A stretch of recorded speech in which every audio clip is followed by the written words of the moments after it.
Okay, Cory, what does this accomplishment, being named the 2022 Young Retailer of the Year, what does that mean at this stage of your career? I think for me at this point, it's a nice benchmark that I wasn't expecting. So we set, career benchmarks and we try to achieve those.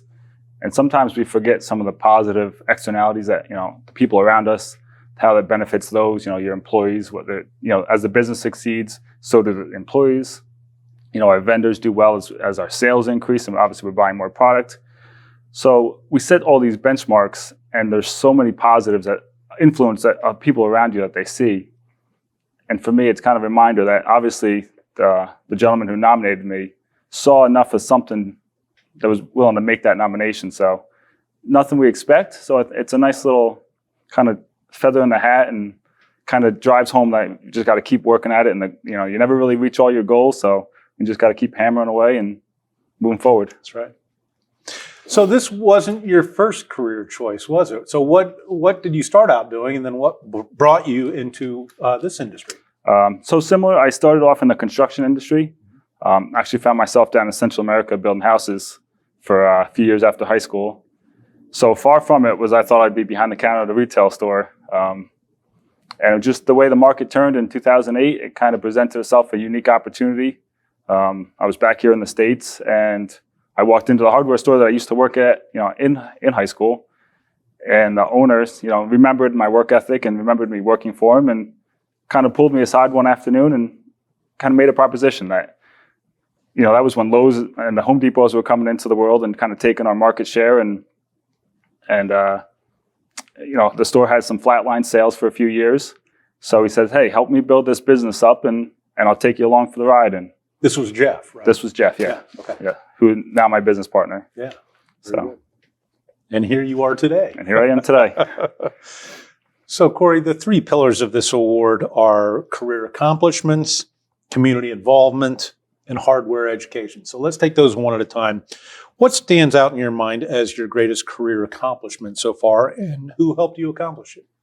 I'd have to say so far my greatest accomplishment is the fact that, I was able to become a part owner of the store. However, minority at this part, but we're working towards, a bigger goal. Mm-hmm. And I'd have to say Jeff was definitely, his willingness to open up and kind of present the opportunity was more than fair on his part. And I just, I'm thankful for that opportunity, and looking forward to moving forward with that. Yeah. So community involvement is the second pillar. And as an independent retailer, can you talk about the importance of being involved in your community, and maybe some of the specific ways that you guys are involved in your community? So community involvement has been something that Milton Hardware, under Jeff's ownership, has always been a big part of. And then me coming in, I volunteer as a firefighter in the town.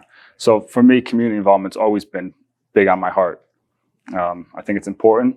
And I think, the programs that we do, we put together the Boy Scouts, when the Eagle Scout projects come up, we take a very hands-on approach to supplying materials for them, and some little bit of know-how if the kids ask.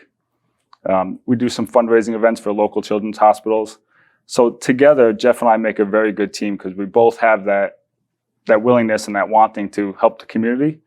And I think on an independent store side, that helps drive the trust that the community has in us, that you don't find at these bigger box stores that get involved in the level that we get into, right down to the hometown kids. Right. And you've served as a volunteer firefighter for a number of years, and you're actually a captain, correct? Correct. Can you talk a little bit about that? That's been a great, I started that about the same time I came on with Milton Hardware.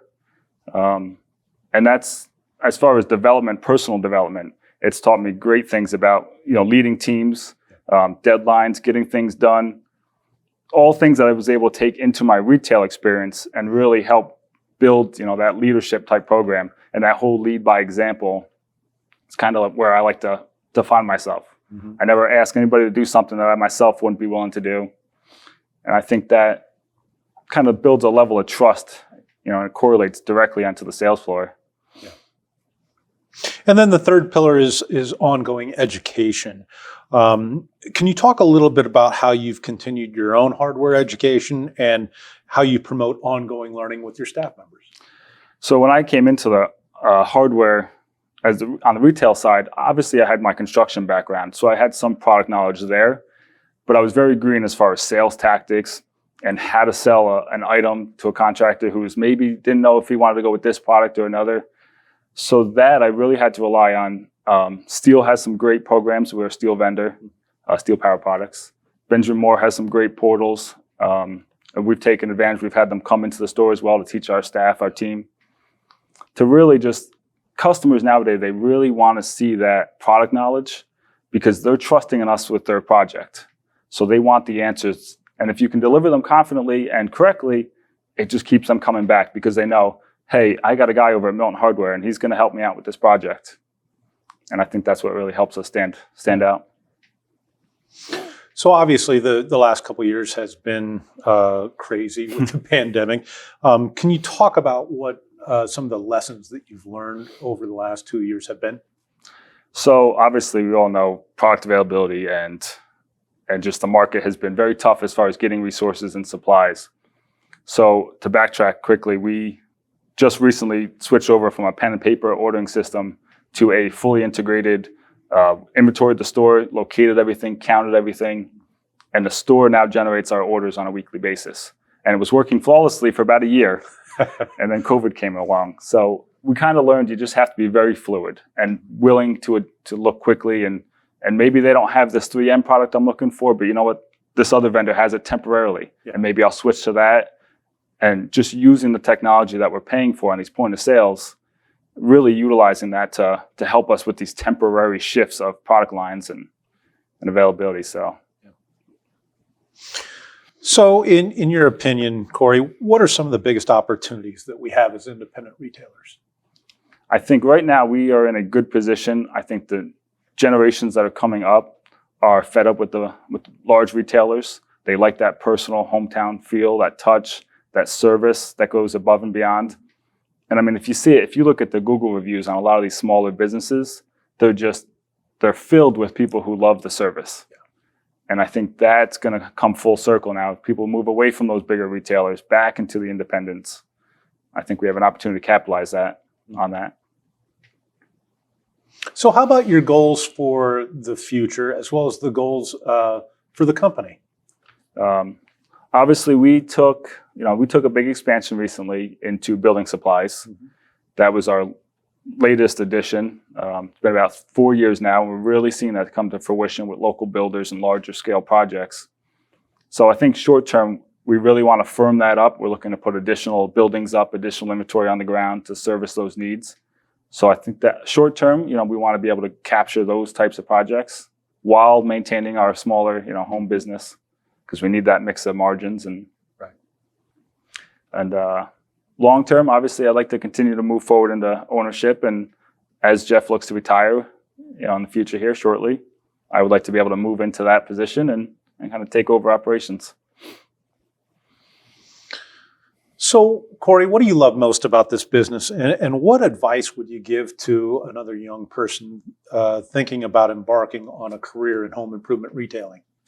I have to say my favorite part about this business has become the invested interest we get in these projects. We saw it when we moved into rental and you drop a machine off at somebody's house, you had that direct connection. Then when you went and picked it up, you saw the finished project. And when they come to you, they get paint and they come back and they show you pictures on their phone or whatever they're building, you become a vested part of that. And I just it's almost like you're extending your scope. In one day, maybe or in a week, I could build a deck. But in a week, I could see 15 people build their decks. Yeah. And you kind of almost take ownership of those projects. And I think that's very unique opportunity.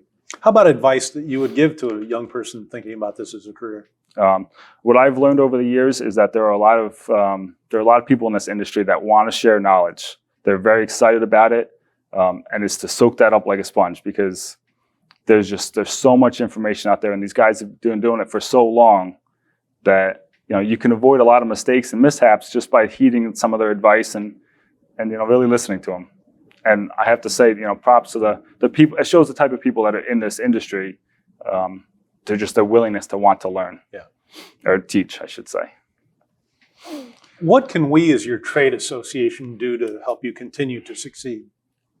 So that's something I've actually just broken into is start seeing a lot of your resources that you have available to us.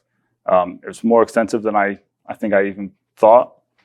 So I'm excited to see, to dive into more of those resources. I see those, from hiring packets and interview type questions and just some of the resources that you have for helping develop our staff. And I know there's a lot of employee training material that's accessible to us now. So I'm actually excited to build that relationship and see what that can do for us. I'm sure there's some people you'd like to thank. Obviously, you got to thank your family, the support that they bring to the table, and just their vested interest in my interest. It's kind of helps keep driving at what we're doing. And then obviously Jeff Palladino would be my biggest thanks.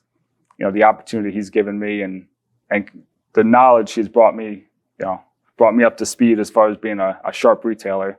I really have to credit to him because he was willing to take the time, take the effort. He went on his gut. He saw something he thought he liked, and he was able to cultivate that and make it a resource. So I have to say, Jeff, my biggest thank you. Well, thank you, Cory, and congratulations. Thank you very much.